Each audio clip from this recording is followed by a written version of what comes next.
예. 이 사람이 누구지? 다소 생경한 분들이 많으실 겁니다.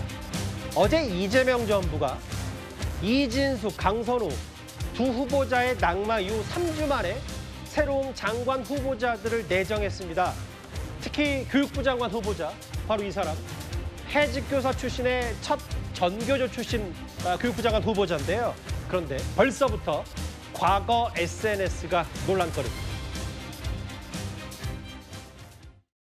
특히 논문 문제라든지 이런 것들은 좀 더 저희가 자료를 찾아보는 데 집중하고 있고 또 특히 기고한 것들도 꼼꼼히 보는 것으로 검증의 강도들은 또 업무의 강도들은 더 세졌다. 안녕하세요. 생각지도 못한 좀 부족한 저에게 매우 영광스럽게 생각합니다. 교육감으로 계셨던 세종은 사교육 참여율이 서울에 이어 두 번째, 1인당 사교육비 전국 3위라는 통계가 있습니다. 최선을 다했는데도 하지 못한 측면이 있다는 걸 인정하고요. 최교진 후보자입니다. 중학교 선생님, 중학교 교사를 지냈고요. 해직교사 출신, 전교조, 그 이후에 삼선 교육감 출신입니다. 이현정 의원님. 네. 그가 과거에 썼던 SNS 내용을 먼저 살펴볼까요? 천안함 폭침 이유는 이스라엘 잠수함이다. 2013년 12월 14일. 그리고 그로부터 6년 뒤 오늘을 탕탕절이라고 한다. 탕탕절이라고 쓴 날 SNS 날짜는 10월 26일. 바로 박정희 전 대통령 관련 11.6 사건이죠. 김재규가 박정희 대통령을 살해한 날을 탕탕절이라고 썼습니다. 뭐 이틀 뒤에 지우긴 했는데 일단 이현정 의원님, 이 SNS를 어떻게 보셨어요? 일단 교육부 장관이 참 역대 정부에서도 그렇고요. 이번 정부에서도 이진숙 후보자가 낙마한 이후에 또 이제 오랜 시간 끝에 한 이제 최교진 후보자가 이제 지정이 됐는데 예. 이분이 이제 전교조 부위원장 출신입니다. 이제 민주노총 출신인 이제 이 김영훈 고용노동부 장관 임명된 데 이어서 교육부총리를 사실상 이제 전교조 출신을 이제 임명을 했습니다. 물론 뭐 세종시 교육감을 지금 3선을 했습니다만은, 그러니까 우리나라 교육에 지금 당면한 문제점들이 꽤 많지 않겠습니까? 지금 학력 저하 문제도 그렇고요. 자, 여러 가지 문제가 지금 해결을 해야 되는데 이제 문제는 이번에 이제 한 이 후보자 같은 경우에 예전에 SNS 글이 꽤 이제 논란이 되고 있습니다. 그러니까 아무래도 교육자신데 어떻게 저는 이런 글을 남겼을까라는 참 의문이 드는데 특히 이제 옛날에 안중근 의사의 어떤 이토 히로부미 저게 했던 날, 그리고 이제 김재규가 박정희 전 대통령을 시해했던 날, 이 날이 같은 날입니다. 예. 10월 26일인데 이 날을 탕탕절이다 이렇게 이야기를 했어요. 그래서 참 국가의 어떤 물론 뭐 여러 가지 뭐 정책 논란이 있겠지만 대통령을 시한 날을 탕탕절이라고 이야기를 하진 않나. 또 천안함 폭침에 대해서 지금 전혀 다른 이야기를 지금 또 이렇게 올리질 않나. 그러니까 이런 것이 모르겠습니다. 본인의 어떤 생각인지 모르겠지만 예. 꽤 이분이 과격한 이야기들을 많이 또 그동안 예. SNS를 통해서 이야기를 했더라고요. 근데 과연 우리 국민들의 어떤 눈높이, 특히 우리 교육의 어떤 방향성과 맞느냐에 대한 저는 근본적인 의문을 제기를 합니다. 물론 예. 뭐 이재명 정부가 지금 뭐 본인들의 어떤 우군이었던 민변이라든지 전교조, 민주노총 뭐 이런 출신들을 기용하는 거는 이해하겠습니다만 예. 과연 국민들이 보실 때 이분한테 우리나라 교육을 맡길 수 있겠구나라고 하는 신뢰감을 과연 줄 수 있는 인사인지 장고 끝에 악수라고 글쎄요. 좀 꽤 글들이 문제가 되는 것 같습니다. 화면을 보면은 해당 SNS를 이틀 뒤에 문장을 집었어요. 그러니까 첫 문장, 오늘을 탕탕절이라고 부르기도 한다지요? 라는 문장을 빼버렸습니다. 고쳤어요. 2019년에. 그 최진문 교수님, 네. 뭐 이 내용이 부적절하다는 데는 동의를 하시죠? 근데 이제 제가 동의를 먼저 얻고 질문을 드린 이유가 뭐냐면 부적절하다고 보면, 근데 아까 저희가 어제 강훈식 비서실장이 뭐라 그랬냐면 기고한 것들도 꼼꼼히 살펴봤다. 뭐 최근에 낭만 후보자들을 비춰서 그런지 모르겠지만 검증을 더 세게 했다라고 했는데 검증이 잘 된 겁니까? 그러니까 이제 모르겠어요. 이게 검증이 제대로 돼서 이렇게 됐는지는 제가 잘 모르겠는데 기본적으로 아마 이러지 않았을까 개인이 추측을 해봐요. 최규진 후보자가 아까 말씀하신 그 두 번째 탕탕절 얘기도 본인이 수정을 했잖아요. 그건 본인이 잘못했다는 걸 인정하는 거예요. 예. 올렸다가 이러면 안 되겠다, 이건 아니구나라고 생각을 수정한 거니까 그런 점에서 아마 그 문제는 넘어간 것 같고, 이 지금 천안함 사태 이것도 2013년 네, 이제 글을 올렸던 걸로 보여지는데 이거 이제 본인이 올린 건 아니고 아마 이제 공유를 한 것 같아요. 예. 어떤 사람의 그 글을. 이것도 저는 부적절하다고 생각하지만 제가 볼 때는 이제 본인이 이것도 잘못됐다고 생각해서 아마 삭제한 걸로 보여지고 그래서 예. 아마 이걸 지금까지도 예를 들면 이 후보자가 계속 그런 생각을 갖고 있거나 거기에 동의하거나 그런다면 저는 큰 문제라고 생각해요. 예. 교육부 장관 후보자가 예를 들어서 천안함 사태 당연히 북한의 침략으로 이루어진 일 아니겠어요? 그런 부분들에 대해서 동의를 안 하면 말이 안 된다고 저는 보고요. 예. 이재명 대통령도 거기선 동의하고 있기 때문에 지금 현재 상황에서 이 사람이 그런 부분에서 강하게 주장을 하거나 아니면 그런 인식을 갖고 있는 것이 아니라는 점이 아마도 이게 검증 과정에서 인정된 게 아닌가 저는 개인적으로 그렇게 판단을 합니다. 알겠습니다. 과거에 천안함 폭침 뭐 이른바 음모설을 공유했다. 그리고 썼다 지우긴 했지만 탕창절이라는 표현, 뭐 부적절하다는 거는 인식이 좀 비슷할 거예요. 근데 다음 화면을 볼게요. 교육부 장관 후보자입니다. 교육부 장관 후보자. 다른 부처 수장도 아니고. 전과 3번. 과거에 또 2003년에 음주운전 혐의로 벌금 200만 원을 받은 전력도 있어요. 정혁진 변호사 생각은 어떠세요? 글쎄요, 지금 최 후보자가 전과가 3범이거든요. 그런데 전과 세 개의 전과 중에 국가공무원법 위반도 있고 집시법 위반도 있는데 국가공무원법 위반이나 집시법 위반은 전교조 활동 관련해가지고 처벌받은 거니까 예. 그러니까 지금 그때와 지금은 좀 시대가 다르니까 어느 정도 이해할 수 있는 그런 측면은 있다라고 하더라도 예. 그런데 다른 걸 다 떠나가지고 음주운전은 지금 같은 상황에서는 문제 있는 것이 아닌가. 더군다나 저 최 후보자가 제가 쭉 이력을 살펴봤더니요. 충청도 지역에서 중학교, 특히 여중 선생님들 많이 하셨었던 그런 분이었거든요. 그런데 다른 분도 아닌 선생님이 술 마시고 운전을 했다라고 하는 것이 과연 이게 교육적으로 볼 수가 있을 것인가. 그다음에 이제 그런 분이 우리나라 교육을 총책임지는 그러한 자리에 올라가서 앉아 계셔도 되는 것인가. 이런 부분들에 대한 비판은 있어야 될 것 같고요. 예. 적어도 저 최규진 후보자가 이 부분에 대해서는 그 국민들한테 유감을 표명하는 것이 그게 맞지 않나? 저는 그런 생각 듭니다. 잠시만요. 아까 자막은 잠깐 잘못 나갔는데 아까 자막을 좀 수정할게요. 2023년이 아니라 2003년에 음주운전을 했습니다. 2003년이 음주운전 벌금. 예. 전북 교사노동조합에서도 아니 윤석열 정부의 박순애 교육부 장관 후보자도 음주운전 이력으로 지명처를 요청했다. 잣대가 달라서는 안 된다라고 했습니다. 과거 SNS와 이런 음주운전 전력. 아까 뭐 최진봉 교수와 정혁진 변호사 비슷한 말씀하셨는데 일단 이런 부분이 청문회 과정에서 어느 정도 소명이 돼야 될 거고 본인이 사과할 거 있으면 사과해야 되지 않냐. 근데 좀 음주운전 전력이 눈에 띕니다. 그런데 어제 이재명 정부가 임명한 또 다른 교육계 인물이 하나 있습니다. 바로 국가교육위원회 위원장으로 차정인 전 부산대 총장을 지명했는데요. 이 인물 이름을 내가 어디서 들어봤지 하실 텐데 차정인 전 부산대 총장은 과거 조민 씨를 감싼 적이 있습니다. 작년 국감에 조민 씨 입학을 기소하는 것에 대해서 가혹한 측면이 있다 이렇게 말씀하셨는데요. 그런데 지금도 가혹했다고 생각하십니까?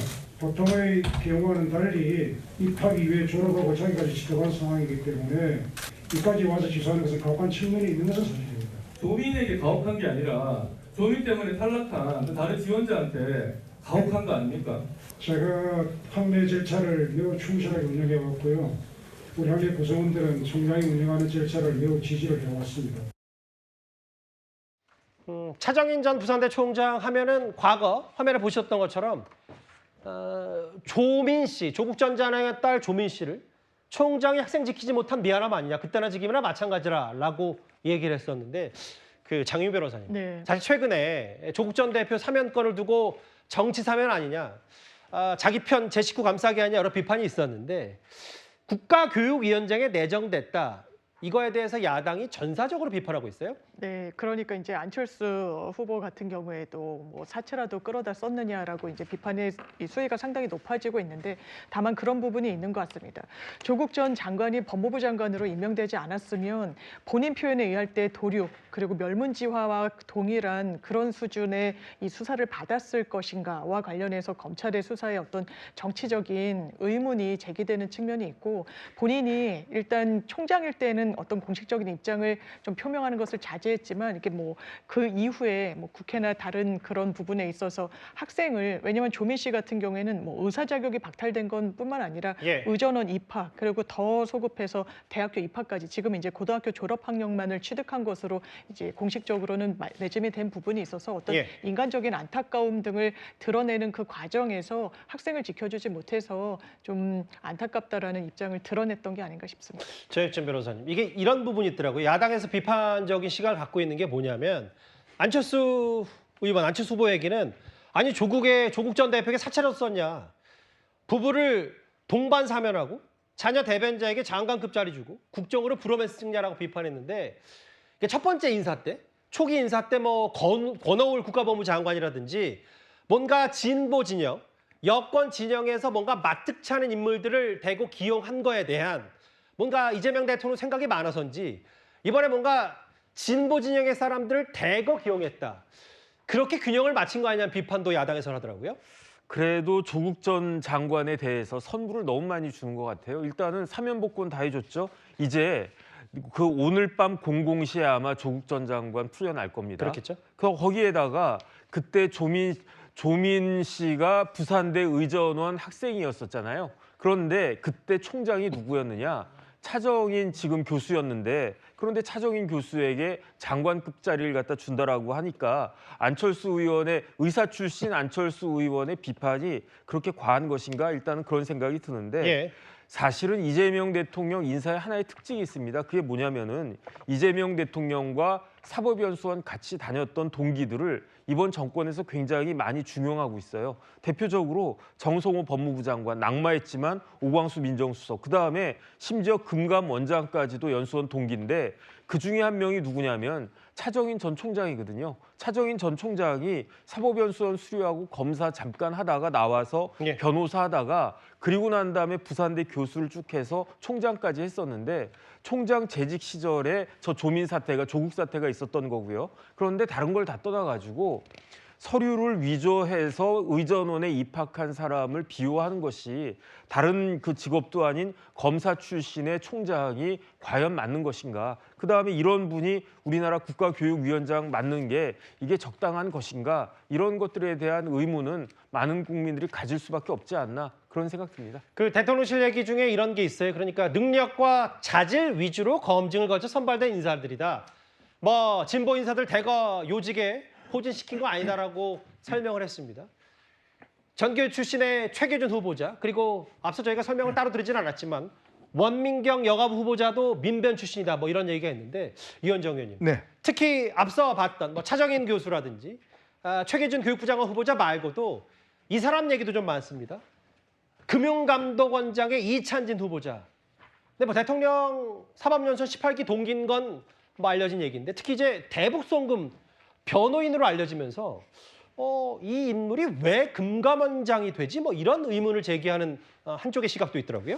그러니까 이제 이재명 대통령 인사가 첫 번째, 두 번째, 세 번째로 이어지면서 점점 더 처음에는 사실 좀 실용적이다. 뭐 이런 좀 칭찬도 받았잖아요.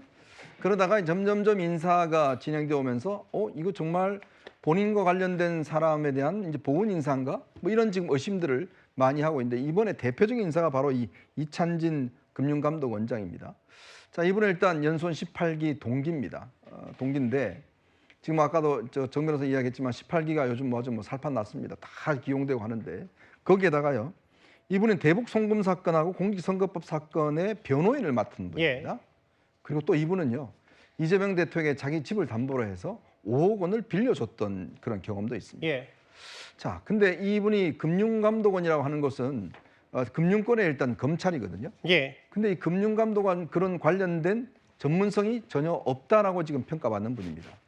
근데 왜 굳이 이런 분을 지금 금감원장이라는 중요한 직책에 일단 맡겼을까? 예. 라는 의문이 있는 것이고요. 자, 지금 이번에 내각의 전체 등등을 보면요. 국회나 내각이나 그다음에 대통령실에 이재명 대통령 변호인 13명이 전부 다 포진해 있습니다. 예. 그럼 이게 좀 오해받을 만하지 않나요? 자, 이재명 대통령 5개 사건으로 인해서 많은 재판을 해왔고 예. 변호인들 뒀습니다. 뭐 부장판사 출신, 뭐 검사 출신 다 했어요. 아마 변호사비만 해도 꽤 많을 겁니다. 근데 이런 분들을 전부 다 13명이나 되는 분들을 지금 대통령실 비서관들, 그다음에 국회의원, 그다음에 이런 정부의 요직들을 다 맡겼습니다. 그렇다면 이건 좀 너무 심한 거 아닌가라는 지금 지적을 제기할 수밖에 없어요. 왜냐하면 이게 자칫하면 대가성에 대한 의문을 가질 수가 있습니다. 자, 본인이 예를 들어서 변호인을 한 대가로 이런 요직을 혹시나 주는 게 아닌지에 대한 지금 의문을 충분히 가질 수 있는 예. 거죠. 한두 명이 모르겠습니다만은 13명이나 되는 사람들을 전부 다 이렇게 요직에 앉고, 더군다나 이찬진 후보자는 이찬진 금융감원장 임명됐죠. 이분은 5억 원을 또 이렇게 대여해 줬던 2019년도에 예. 그런 경험도 갖고 있기 때문에 이게 이제 국민들 시각에서는 이거 혹시 보훈 인사가 아닌가라는 의문을 가질 수밖에 없을 것 같습니다. 최진봉 교수님, 이게 대통령실 뭐 참모들 중에서도 이재명 대통령의 갖가지 혐의에 대해서 법률 대리인, 변호인단을 맡았던 인물들이 대거 포진을 해 있고, 글쎄요, 뭐 금감원장, 금융 쪽의 과거 이력도 그다지 없는 이찬진 후보자가 왜 금감원장에 가냐, 이렇게 변호인단 출신들이 정부 요직에 대거 포진했다라는 비판도 있어요? 뭐 그런 비판이 있을 수 있죠. 근데 이제 이분 같은 경우에는 여러 그 법률 자본을 했던 벤처 창업 상장 기업들에 대한 자문들도 좀 했더라고요. 예. 그래서 그런 부분이 전혀 없는 건 아니지만 전문성이 높다 이렇게 보기는 어려운 상황이죠. 그리고 이제 이재명 대통령 입장에서는 본인과 손발이 잘 맞는 분들과 일을 해야 되는 거는 뭐 명확한 사실이니까요. 그리고 이재명 대통령 워낙 그 재판들이 많다 보니까 함께 있던 변호인들이 너무 많아요. 그런 분들이 연관이 안 되는 분이 없는 상황이 됐다는 거죠. 그러니까 한마디로 얘기하면 본인과 관련돼서 함께 손발을 맞췄던 분들, 이런 분들이 정부에 들어와서 이재명 대통령의 어떤 철학이나 정책 부분들을 반영해 주길 바라는데, 실제로 아는 분들이 거의 대부분 다 변호인단에 포진해 있다 보니까 한번 이분들이 뭐 계속 한 건 아니고요. 했다가 또 다른 분으로 바뀌고 이러면서 계속 바뀌었잖아요. 그러다 보니까 한두 번 변호한 경험이나 이력이 있는 분들이 너무 많은 거죠. 그러다 보니 변호인들이나 아는 분들 사이에서 사람을 이렇게 인선을 하다 보니까 그런 일이 벌어졌다고 저는 보고요. 예. 이게 무슨 특별한 뭐 특혜를 준다고 저는 보지 않고 예. 인재풀 자체가 그런 상황이기 때문에 그런 일이 벌어졌다고 생각을 하고요. 물론 앞으로 좀 더 인재풀을 넓혀서 다양한 사람들이 알겠습니다. 들어올 수 있는 기회를 갖는 것도 필요하다고 생각합니다. 아마 이런 게 있겠죠. 지금 뭐 이복현 전 금감원장이 과거 별다른 금융권 관련 전문성이 없었다는 당시 민주당의 비판이 있었는데도 뭐 비슷한 거 아니냐, 부메랑이 되는 거 아니냐 비판이 있어서 저희가 신임 금감원장 후보자에게까지 하나하나 만나봤습니다. 6위였습니다.